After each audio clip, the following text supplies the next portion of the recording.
Hi guys, I'm White Rabbit. This is my channel and I'm going to be doing something called Jumpchain. Jumpchain, for those who are not familiar with it, is it's kind of like a cross between character creating and like a solo D&D. Basically, what you do is there's a subreddit for it called Jumpchain, and you take these jumps, which are individual settings from books, movies, etc., and you string them together to make something called a chain. And from each jump, you take things like perks, items that you can continue to take with you to the next jump, and so on and so forth. Now, the other thing that I should mention that a lot of Jumpchain contains, well, not contains, but will be mentioned if you are ever on the forums, is Jumpchan, or the benefactor, who is essentially meant to be this entity who is giving you the ability to go through this chain, get powers, items, and companions in exchange for usually entertainment. They're watching as you go along this journey, and it keeps them entertained because they've been around forever and they're kind of bored now. But everyone does Jumpchain differently, and that is completely fine, and there really aren't any steadfast rules for it. Some people might prefer to do it a different way to make it more challenging for themselves, but again, this is a solo thing, so you don't have to do that. Like, if you decide you're going to make up your own rules, you can do that, because who's going to really stop you? But anyway, that's the basic gist of Jumpchain. There's also things called supplements, which they're not jumps in and of themselves, but they help with the chain, and you can go through those. But I'm going to be going over those in a separate video because there's a lot of them and there's a lot to them. So for most jump chains, you can pick what order you do your jumps in. Traditionally, when it first started up by Quicksilver, it was you start at the setting of Pokemon, and your goal in order to spark, which is kind of like graduating from Jumpchain, would be to be able to survive 10 years in the Dragon Ball Z universe. You don't have to go in that order, you don't have to even use those. What the actual parameters for sparking are, I think, are up to the individual doing the chain.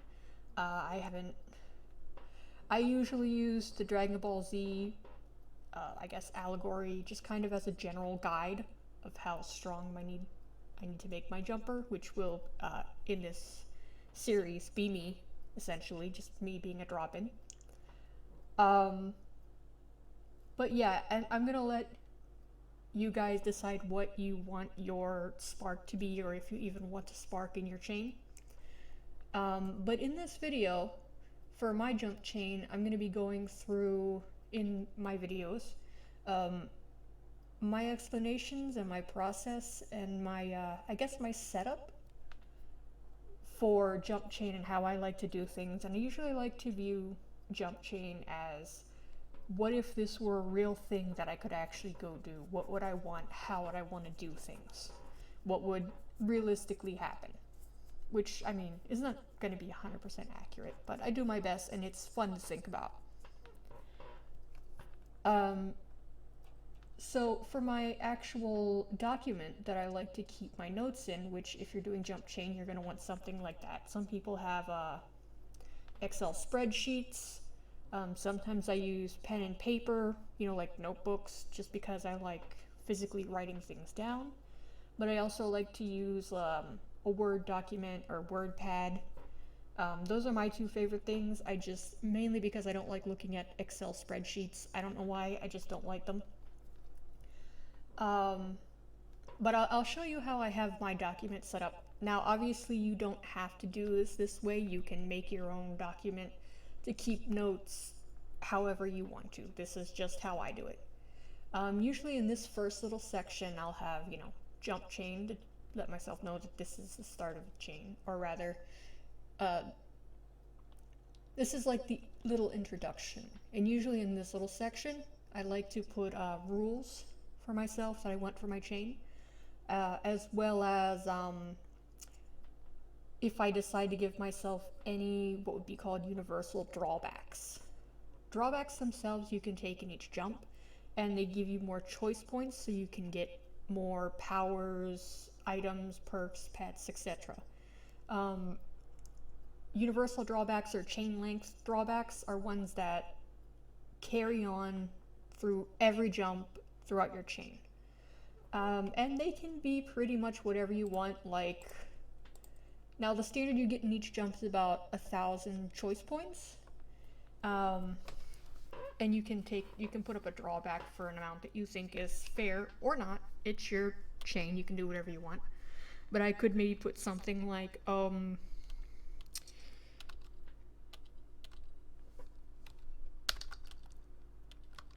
you know, haunted by spectral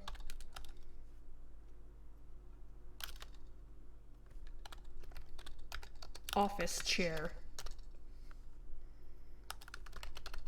that no one but me can see. And that could be something that goes on through my entire jump. That's just, it's a minor inconvenience. It doesn't necessarily affect everyone or become dangerous. And usually for drawbacks like those, they would be something like, you know, an extra 100 choice points that you can add to every jump. Not 1,000, Jesus Christ. Or they could be as severe as you want, but you also have to understand that in your jump, your jumper, whether it be you or some other character you decide you want to make a jumper of, they're going to have to deal with that. You're going to have to prepare for that, because if you or your character dies in a jump and you haven't taken any perks that allow you to be resurrected, that counts as a chain fail. And a chain fail means basically you can't jump anymore. You take whatever perks and items you've already purchased from your current jump and any jumps you had before that, and you essentially go home. You keep the perks, you keep the items, but you can't go any farther than that. You are done jumping. That is the end of your chain. So do keep that in mind when you take drawbacks in general, and if you're gonna, like, you know, do any chain long ones. Like, if I was gonna be like, have no legs, yeah, you could survive it, but it's gonna be difficult. And I think if I was gonna do something like that, it would be like, plus 600, because it's a major problem, and eventually you can overcome it with various perks. But until then, things are extra risky for your jumper. You can't necessarily help companions or allies in jump. It's much more of a hassle. But I'm gonna take those two off. I'm gonna do a little bit of for this chain, I'm gonna be a bit bog standard or vanilla, which is more or less no homebrew rules. Well, not no homebrew, there's going to be some homebrew. But it's basically just going to be the standard 1,000 choice points, and, you know, just whatever I can get from supplements and jumps, and I have that limit. I don't know if I'm going to go with starting with Pokemon and ending with Dragon Ball Z. Both of those jumps will probably be in here, but I'm not necessarily going to be like ending on Dragon Ball Z. I just kind of use it as a guide, like I said before, to determine, I guess, how powerful I would need to be at minimum for my jumper. Just kind of set myself kind of a goal of where around I would want to be before I spark. Which, who knows, I may not actually spark. I do generally just enjoy doing Jumpchain, and probably if it were a real thing, I would just, you know, continue for eternity, until I finally just got tired of it and was like, okay, well, I guess I'm just gonna stop existing now. So there's that. But basically, for these little rules, usually for me, I just put gender stays female for me, because I think that's what I'd be most comfortable with. And then I have all origins can be drop-in. Now, all drop-in means is that when you pick an origin, which is something you get perks for, some origins offer in-setting memories and like an in-setting separate, not separate, but another personality based on who you would be in that setting,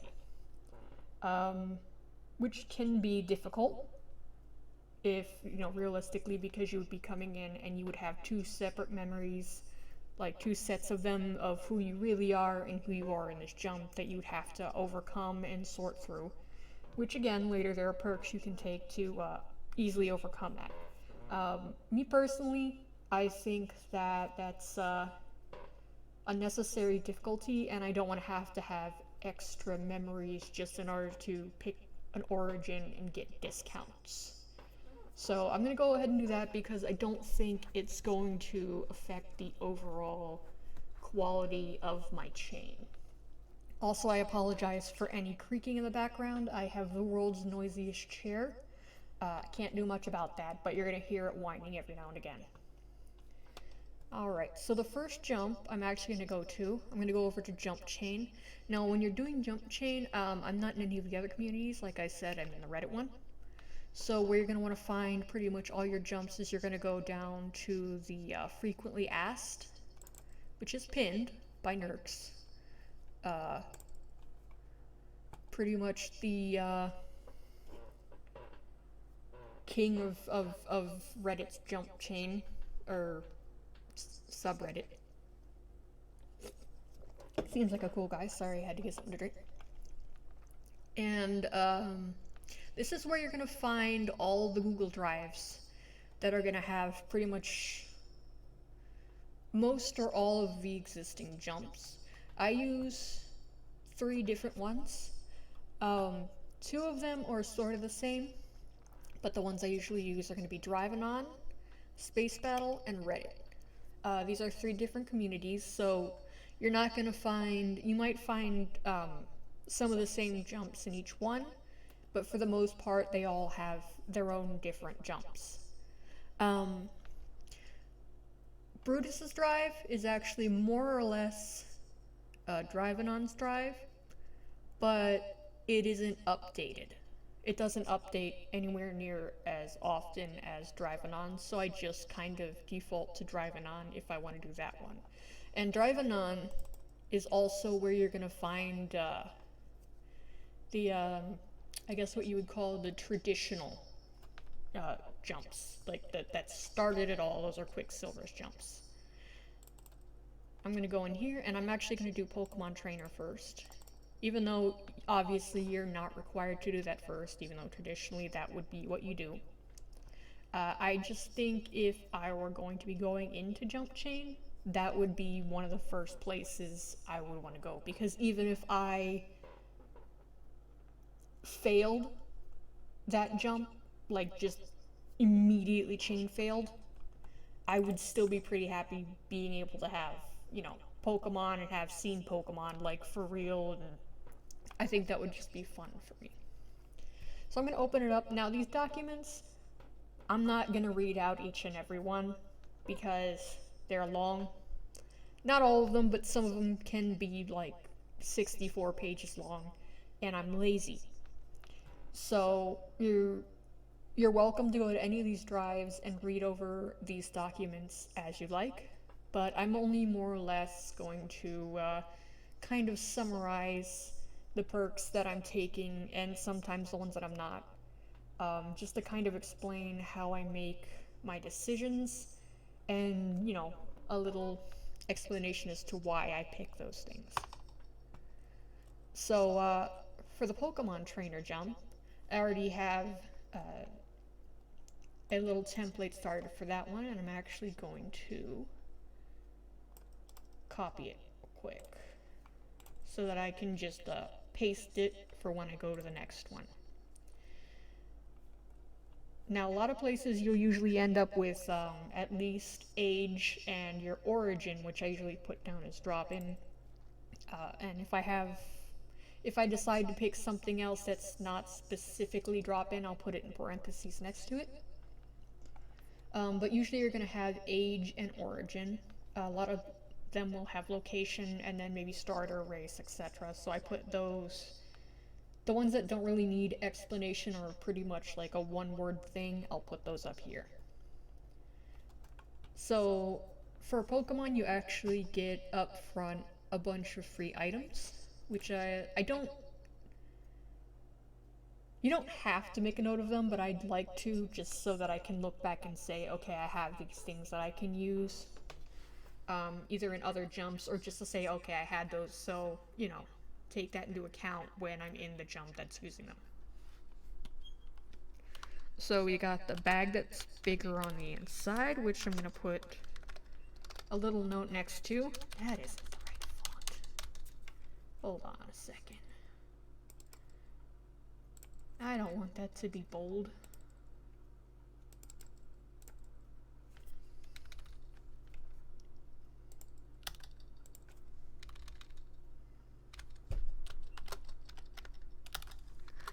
But yeah, gonna put bigger on the inside just so I know that it has that anomalous quality.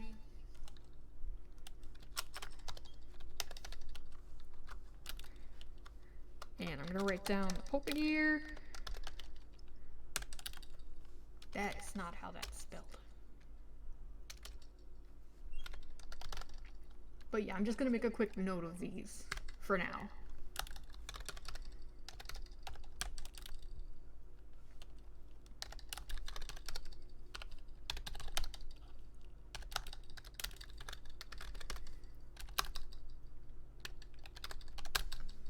Alright, now that I got my freebies down, I'm gonna move on to region.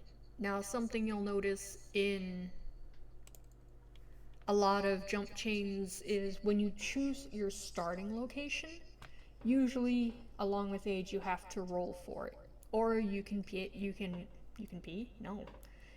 choice points in order to pick where you want to start. Generally speaking, I just roll for it, and I won't usually use choice points unless I end up somewhere that I absolutely don't want to be starting in. But especially since I'm going for the standard 1,000 choice points per jump, and this is an early jump, my first jump, I'm gonna try not to use choice points on things that I don't need to, because starting out you really do have to stretch them if you're wanting to survive that jump. Shut up, chair. Alright, so what I usually use for these is tactical tokens. I'll just go over here and roll my, was it a D8? Yeah. I'm gonna roll my D8. I got one. I'm gonna be starting in Kanto. Alright, not a bad place to start. And then we're gonna pick your identity or origin, which is what most people call it, which also includes your age. I'm gonna roll for my age. It's gonna be a 1d8 plus 9.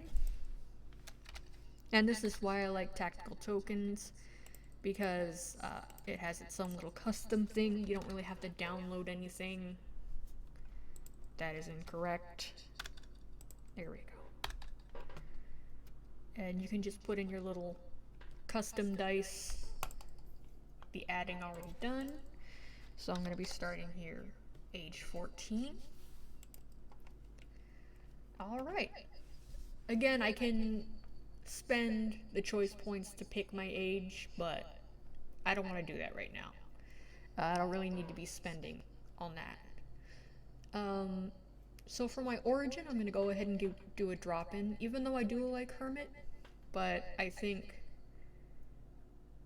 like drop-in, like there's not that much of a benefit for me personally to do Hermit, even though it has some, basically getting along better with animal type perks.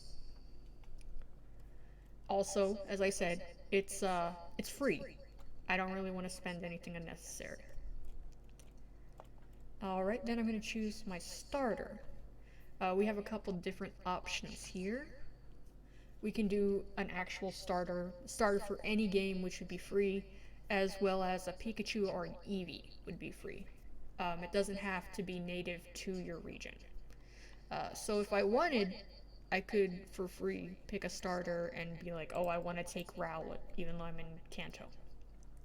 However, this is probably going to be one of the first places where I'm going to be spending CP. And it's actually going to be an out-of-region Pokemon, so I'm going to be spending 200. But I really want this Pokemon, even though it would probably be better for me to just go with a starter. But thankfully, because it's out of region, I don't have to do what I would usually do, which would be to go to Bulbapedia and try and figure out what the encounter rate was so I could figure out what amount of CP I'd have to pay. Or choice points. So, it's gonna be an Absol.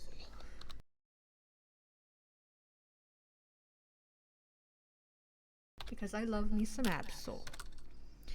Alright, that's the first 200 CP that I've spent. I'm not gonna go with any of these special perks that I can give to my Pokemon because I've already kind of spent a lot on them, and I don't think they're gonna be that beneficial for me to really want to spend anything on. Okay, now to get back to the perks, which is what most people go to Jumpchain for. Now for Pokemon, I actually like to take the first 3 or 4 because I think just in general they're good to have in any jump. They're going to be very helpful down the line, so they're just good to have. We got physical fitness. It just does what it says on the tin. You get a healthy, strong body. Now, it doesn't say whether or not you can still gain weight, so for this one I just kind of assume that you can, but I'm pretty sure, for me, I am not physically fit, so that is something I would want to have, because, you know, there's no cars in the Pokemon world. There are, but they're few and far between, and everyone kind of gets around by walking, climbing, etc., so I wouldn't want to have to be out of shape, you know, going into this. Then we're going to go with survival training, and that's going to bring me to 400.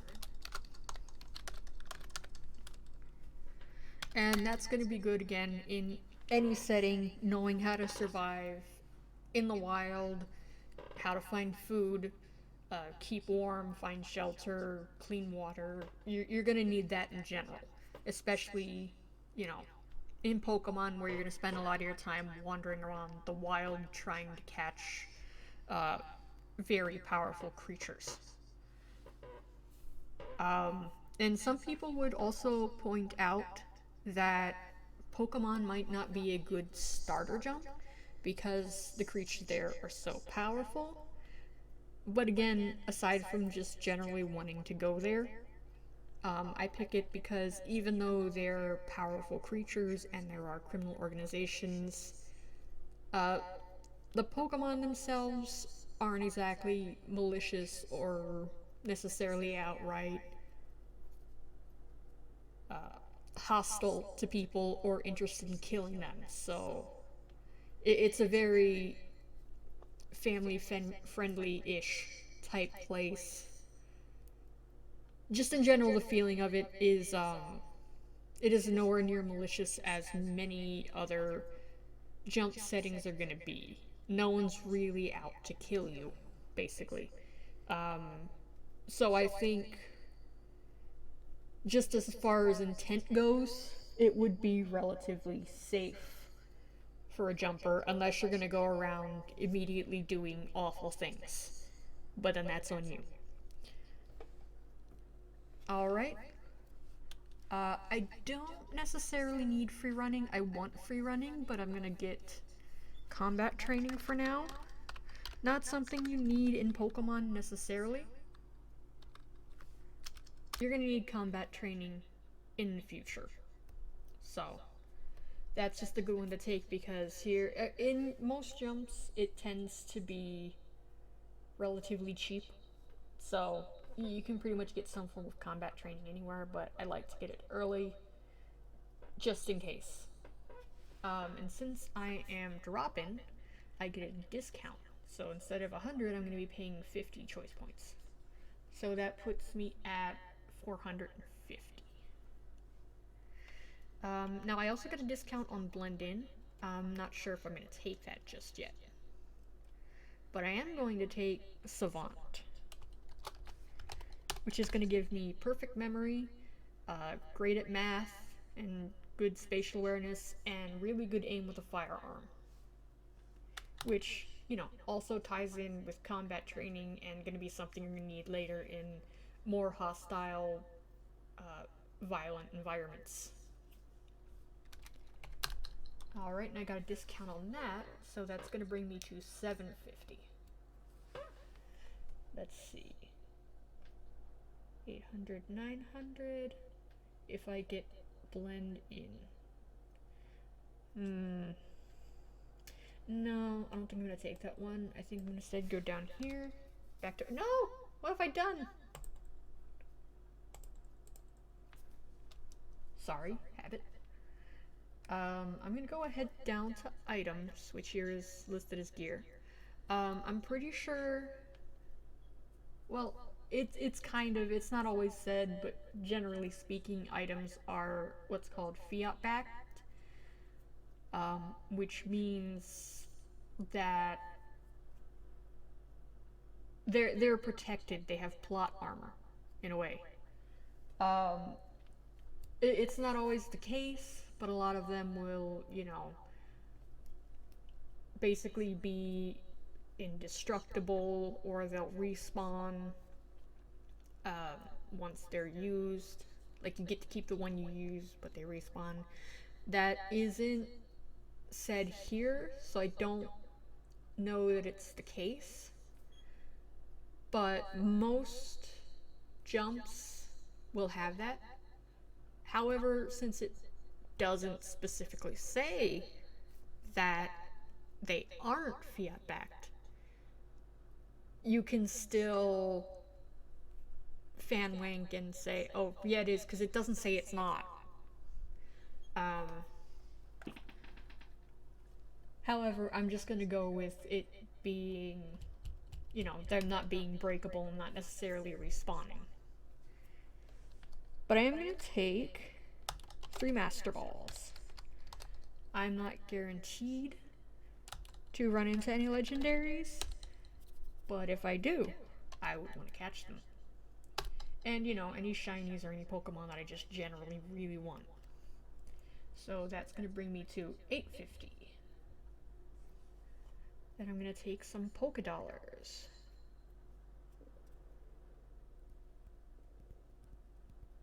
How many do I want to take?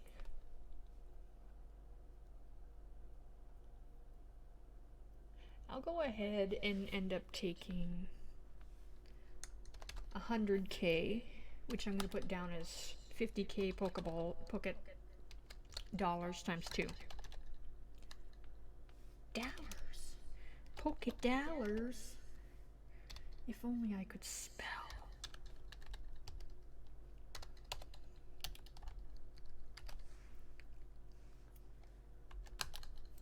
Alright, that leaves me with 50 choice points. So, now I know bicycle is used to get around, but I think for me, I'm just gonna go ahead and get the rebreather, as I currently don't have any perks that would let me be able to breathe underwater and don't want to end up chain failing because I drowned. Car alarm, shut up. Alright. So that's going to be it for this jump. Um, I might do one more jump. Do I want to do a second jump? Now, generally speaking, after you do Pokemon, if you are going by the traditional rules, you would be able to go and now get your warehouse, which is where you would store your items and etc. from each jump so that you don't have to constantly carry them around. And also, it's a place where they can't get stolen because only you and people you let into, provided you know, take those perks from that supplement, can get into. Um, so that's useful, but I don't want to do that supplement at this exact moment. Uh, Now, you know what? It's short. I may as well go ahead and do that. So, I'm gonna go back. Jumpchain Warehouse.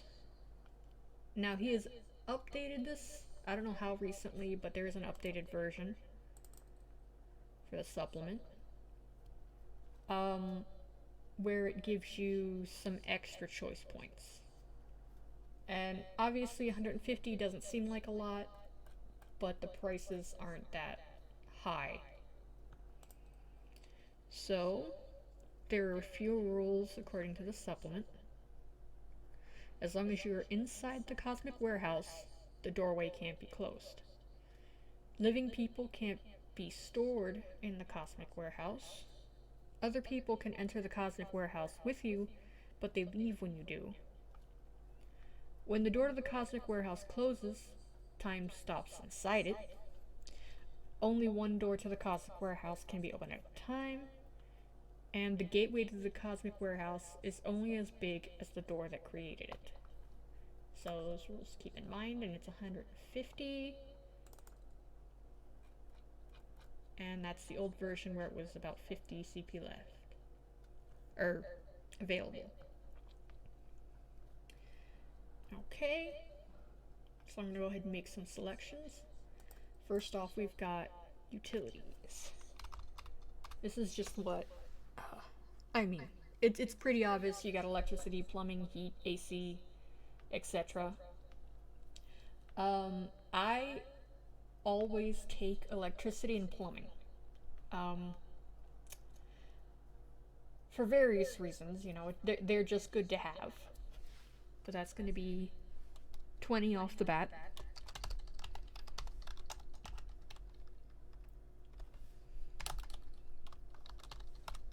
Now, plumbing doesn't come with the bathroom included, but you can get another choice later that gives you one, and I just feel like maybe you don't need it, but it just seems nice to always have a bathroom on hand.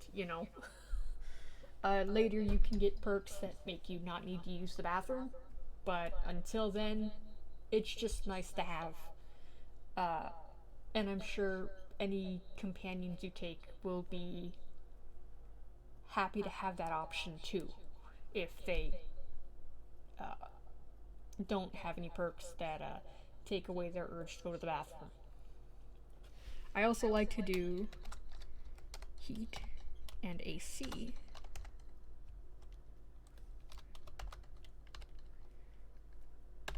Which is another 10. It's gonna be like a 30. Because I always imagine, instances before my jumper has the perks to deal with it, being in places where it's a desert or they're in snow and they need respite from that, if they're not prepared or whatever, or just would like to be at a comfortable temperature. They can just pop into the warehouse for an hour or so and then get nice and warm or nice and cool and then leave and get back to their adventure. That always seemed like a more comfy idea to me. Now, one I would say, again, you do things the way you want. But one that I would always recommend would be Force Wall. It adds a force field to the gateway to seal the entrance behind you. So basically, you can go in, people can't just go coming in behind you, wreaking havoc in your warehouse. Which is useful because you know, it I mean, it just keeps enemies out if you ever need to take a second, or, you decide my companion or someone in setting is hurt and I need to take them somewhere safe, but I can't have anything following me, but I still need, a safe place in a moment. You just pop into your warehouse, and Force Wall shows up. They can still see inside it, but they can't get to you and whoever you have in there with you. That and I just like a little extra layer of security. So that brings me to 60 choice points already used. Structures, shelving you get for free. It's just the shelves you would find in a regular warehouse. You put stuff on it. Self explanatory. Not much of a fan of. Not that I'm not a fan, but I don't particularly like taking terminal. If I dig through my stuff long enough, I'm sure I'll find whatever it is I'm looking for. But terminal does keep track of your items that you have in the warehouse. Robots, they sort, they bring you stuff. I have arms and legs, I can do that myself. Now, housing I will take. Because, I mean, obviously, aside from providing a place to live, sleep, etc., um, it comes with a bathroom, I assume. So yeah, I want that. And until I get one of the other supplements that helps with companion housing, it provides a place, I feel, where your companions can hang out if you're not bringing them into the jump with you. Uh, let's see, so that's about 80. And then the other one that I feel like is always a good idea to have is the med bay. Uh, that's not how that's spelled. There we go. Basically, medical bay. If it's still alive, it can heal you or them, and I would like to have it on hand if this were a thing, for either myself or, I think more importantly, my companions. Um, because generally speaking, especially in the base chain, your companions do tend to get a little bit screwed out of choice points. They tend to get either slightly less or significantly less than you do when you import them.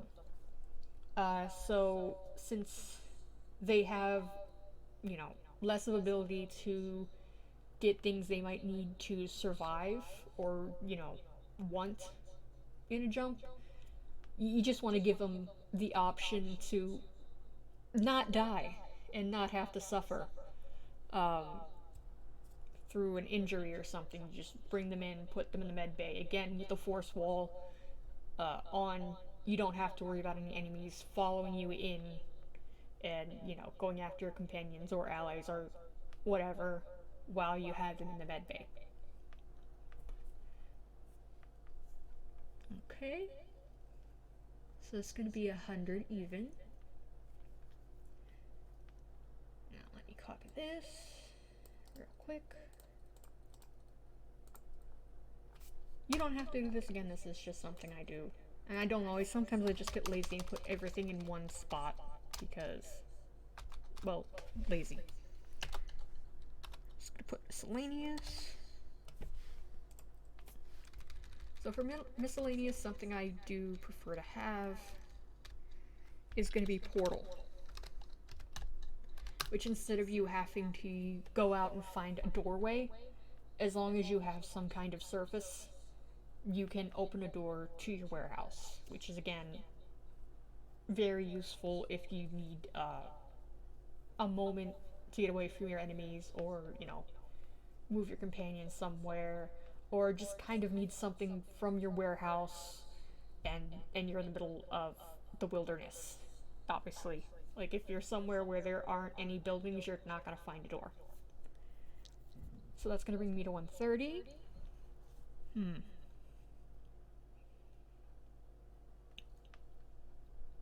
I also like to take food supply, both for you, or me, I guess. That's, again, not how that's spelled. Jesus. Keep yourself and your companions fed, and, you know, if you find anyone in need of food, you can help feed them too, if you're so inclined.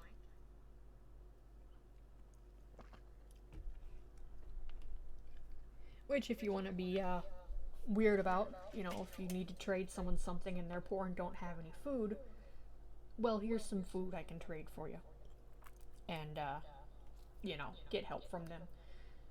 Or you could just use it to occasionally help feed people just to be nice. This will be 140, I only have 10 left. That doesn't give me a whole lot of options, but that's okay. I'm gonna actually go with loft. Allows me to stack my structures on top of each other, so that's gonna give me a little more room to store things.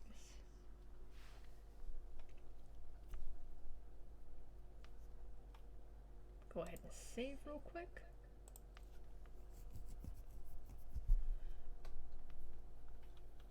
Okay.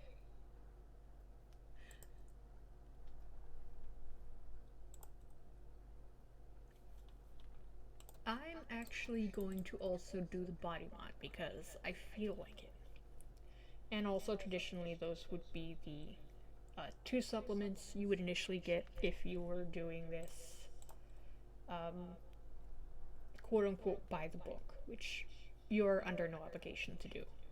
I was going to use newbies because that one, even though I like it more, it's very extensive, and I kind of got tired while doing it before and just didn't feel like going through all the options on camera. So we're gonna go with Quicksilver's, which is much shorter,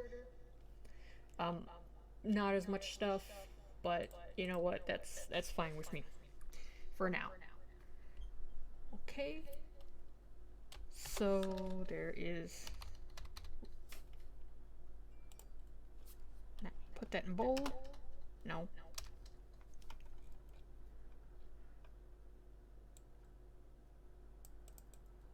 Stop it.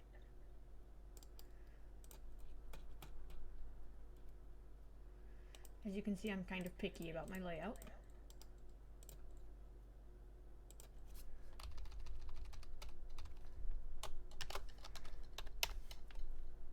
Build and body type.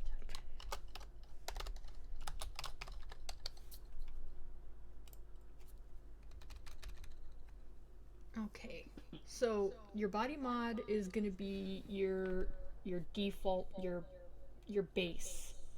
Um, Body mod is good for gauntlets. Gauntlets are like jumps, except you don't get choice points. You don't get to use your out of jump powers, so you can only use what the document offers you, aside from your body mod. So you kind of want to have a solid body mod rather, so that you can more easily survive gauntlets. Which again is why I would normally prefer newbies, because there's more options and more choice points. You do get choice points in gauntlets, but you have to take drawbacks in order to get that. But anyway, so we have the build. It doesn't actually affect, your build doesn't affect any of your stats, it's just how you want to look. I usually go with medium. I don't really have a preference, so I just go down the middle. Alright, and then we have body types, which is a base for you to work off of, and it gives you, depending on what you get, some free perks that come with them. Now for this, I like to be a bit cheaty. wherein, again, it's one of those instances where it doesn't specifically say I can't do this. Um, I mean, you would probably argue that choose a body type would say otherwise. If I was choosing just a body type, I would go with athlete because I feel that would be more beneficial with my jump style. But I'm going to be a little cheaty with this one just because I can, and because it's my channel and I can do what I want. I'm going to purchase two types and say that they're blended together. So,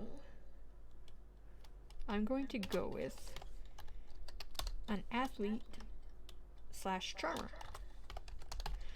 Charmer because I want to, athlete because I feel that it has important things. And that's going to be a total of 200 choice points of my 600 spent. I'm going to start noting some of the free things you get with these. So for athlete, I get 2 free ranks in speed and dexterity. Speed rank 2, not speed rank 20, Jesus.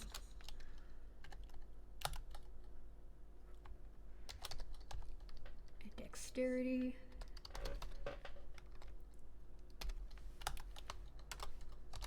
Now I can add on to those later, but I just want to make a note. And then the flexibility one I also get free.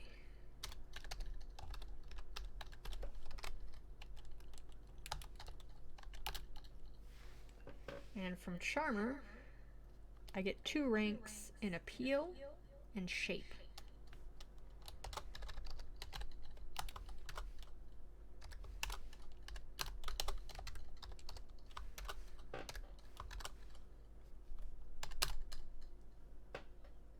And I get 3 ranks in endowed. Endowed how? None of your business.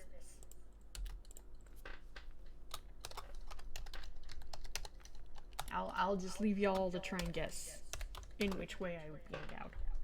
It's my secret. Alright, so those are what come free with those two. And I forgot that I have to do that. Alright, then we're going to go to the stats and perks. So you're going to start as a 0 in each stat, which is human average. And it's 50 points to improve each stat. Now currently I have 2 in speed, dexterity, appeal, and shape. So I can run at a constant 15 miles per hour, basic parkour, choice of leg and torso ratio.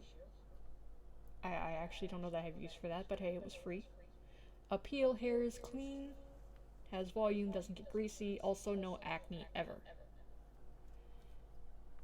Okay. Now I'm definitely gonna want 2 in endurance. I feel like that one's very important because if I'm gonna have to run for my life at some point, I want to be able to run for longer than whatever's chasing me, not only faster. So we're going to take rank 2, run a 5K, and walk away like it was nothing. Obviously, I could pick higher, but there are other things I want. So that brings me to 300. What else do I have? Strength and sense.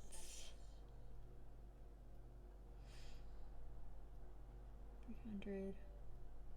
400.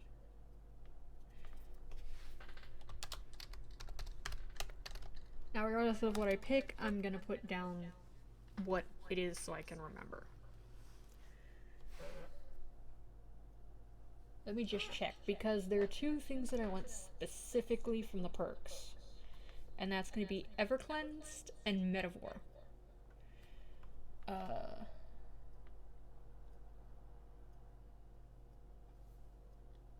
I'm at 300. If I take 1 strength and 1 in sense, 400. Evercleanse 500. Edivore 600. So yeah, that should actually work out just the way I want it.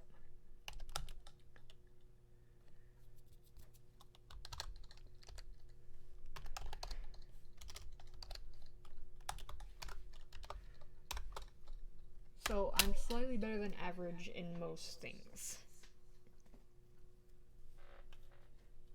So it gives me a better chance. Now I also got flexibility free, so I'm just generally more flexible. I mean, endowed, self-explanatory, increases primary, secondary characteristics. Yeah, we're gonna go with ever cleansed. Your body naturally repels filth and mud. Body odor is erased as well. You will always be clean, as if you just got out of the shower, good for travel. It's just going to be useful. Like, you don't need it to live, but it's just going to make things nicer. And, you know, save you time. If you're fighting for your life, you don't have time to stop and shower.